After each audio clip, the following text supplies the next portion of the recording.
Primeiramente, boa tarde, meu nome é Jefferson, sou conselheiro terapêutico. Nessa quinta-feira, dia 11 de julho de 2024, eu quero compartilhar uma leitura que eu fiz nessa literatura aqui, que chama Examine as Escrituras, que ela sempre passa uma mensagem de fé, força, esperança, disciplina e reflexão para o nosso dia a dia, baseado na Bíblia.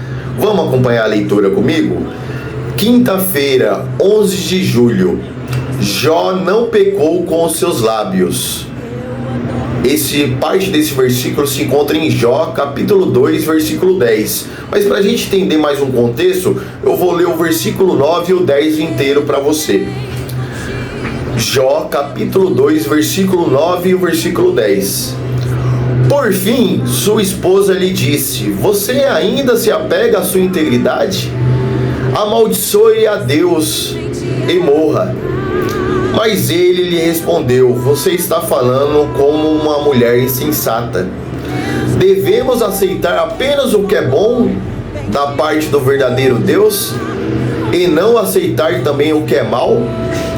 Em tudo isso, Jó não pecou com os seus lábios.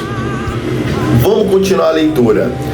Satanás queria que Jó pensasse que todo o seu sofrimento era um castigo de Jeová.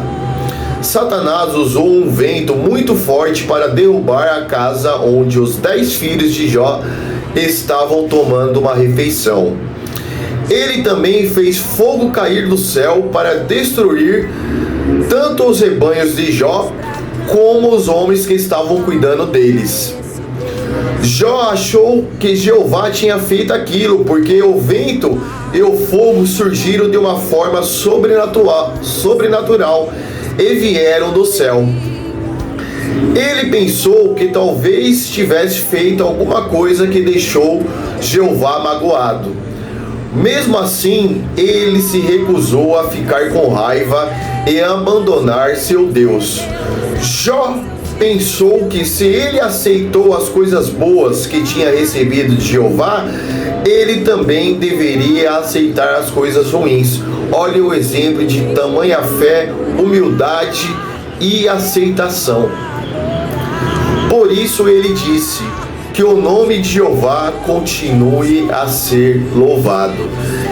E Jó não sabia da onde que tinha vindo a sua aprovação. E Jó não sabia de todo o contexto que tinha acontecido no céu para ele ser provado. Porque Jó foi provado e Deus permitiu que ele fosse provado. Ele não foi provado por Deus, ele foi provado por Satanás. Porque Satanás o acusou, como ele me acusa, como ele te acusa no dia de hoje. Que a gente só serve a Deus quando a gente tem algum interesse. Em questão de Jó, ele falou que Jó servia, mas também Jeová, Deus fala para ele, para Satanás, por ele ter odiado o mundo, pergunta para Satanás: de onde você vem? Eu venho por andar e rodear pela terra. E Jeová, Deus fala para ele: observasse meu servo Jó, homem íntegro, fiel. Ele dá 4 tributos a Jó. E Jeová disse a Satanás: você observou o meu servo Jó? Não há ninguém igual a ele na terra. Ele é um homem íntegro, justo e que teme a Deus e rejeita o que é mal. Então Satanás respondeu a Jeová: será que é por nada que Jó te teme? Não puseste uma cerca de proteção em volta dele, da sua casa e de tudo o que ele tem? Tu abençoaste o trabalho das suas mãos, e os rebanhos dele se espalham pela terra. Então ele veio falar que Jó só temia a Deus porque ele era o homem mais rico do Oriente, tinha uma linda família, tinha saúde, e Deus, para provar que Satanás estava errado, ele confiou em Jó. Como ele se dá a oportunidade de confiar em mim e em você no dia de hoje. Ele confiou e sabia o amor incondicional que Jó tinha por ele. Que a gente busque ter esse amor incondicional também. E ele confiou em Jó para dar a resposta àquele que estava desafiando a Jeová, porque ele não desafiou Jó, ele desafiou a Deus. E em Provérbios 27:11 diz assim: e foi assim que ele confiou em Jó, porque ele sabia que Jó tinha um grande potencial para perseverar.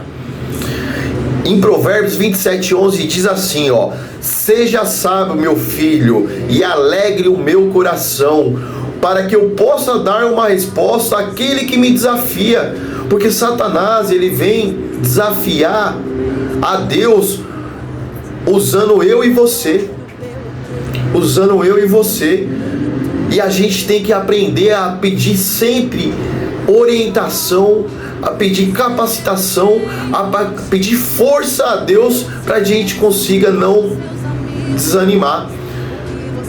Jesus, quando Pedro o negou, Jesus já saberia que Pedro negaria quando ele fala: Pedro, você vai me negar 3 vezes ainda essa noite, mas eu vou interceder a ti em oração ao Pai, para que a sua fé não abale.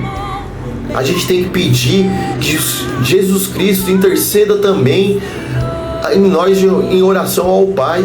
A gente leva a nossa oração ao Pai através dele, mas Jesus é a nossa base. E quando você estiver sendo provado, se hoje você estiver provado por alguma coisa e você tem ainda a falsa ilusão que você está sendo provado por Deus, não cometa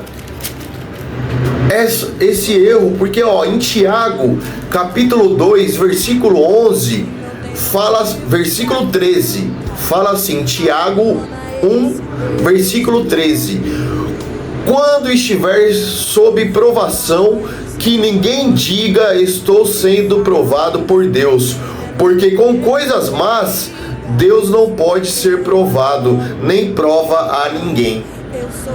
Olha que bacana essa reflexão.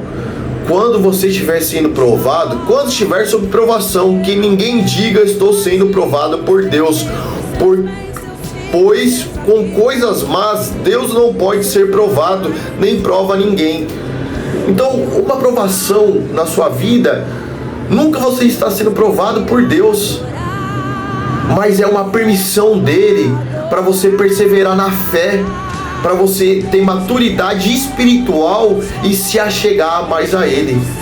Ele nunca fica contente quando vê um filho ou uma filha sofrer, mas ele permite para que ele possa nos defender daquele que desafia ele usando a gente. Então essa reflexão que eu venho deixar para você no dia de hoje é um personagem da Bíblia, é um ser humano da Bíblia que eu me inspiro muito em Jó. Tudo que ele passou na vida, eu lembro quando eu estou passando algum momento de dificuldade e vejo que minhas dificuldades não chegam nem a 0,5%, nem a 1% do que ele superou, perseverou e superou. Obrigado, família!